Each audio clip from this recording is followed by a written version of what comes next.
Proceedings against 10 people indicted over deaths at a music festival 6 years ago. 21 people were killed and hundreds injured in a crash at the Love Parade techno party in 2010. City officials and organisers in the western German city of Duisburg were charged with negligent manslaughter and bodily harm after thousands were trapped in a packed tunnel that was the only access point into the site. But the court today said there was insufficient evidence for criminal proceedings.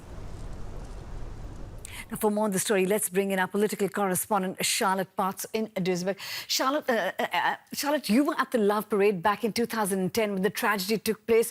What do you make of this decision not to open a trial into the case? Yes, Amrita, I was there. I covered the Love Parade in Duisburg that day. I talked to people who got hurt in the incident and who were traumatized after coming out of the tunnel.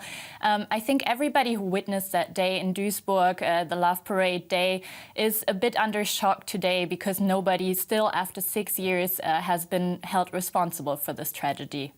Now, what evidence was lacking in terms of evidence for the prosecution to press for criminal charges?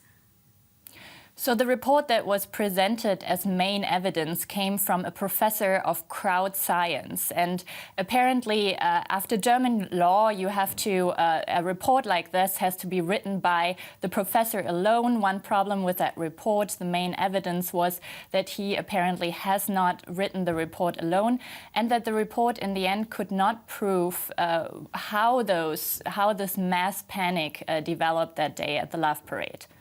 So what does this decision by a regional court mean for survivors and victims' families? Yeah, for sure, this is a huge disappointment for them, and that comes as a huge shock. They have been waiting for justice for 6 years so far, and many of those that experienced that day are still traumatized. They can't go into bigger crowds, they're hiding at home. So I think for them, this wanting justice that came as a huge surprise today, that the court decided not to put those people on trial. Right, Charlotte Potts, thank you very much for that. Rising tensions and hostilities could push a breakaway region in Azerbaijan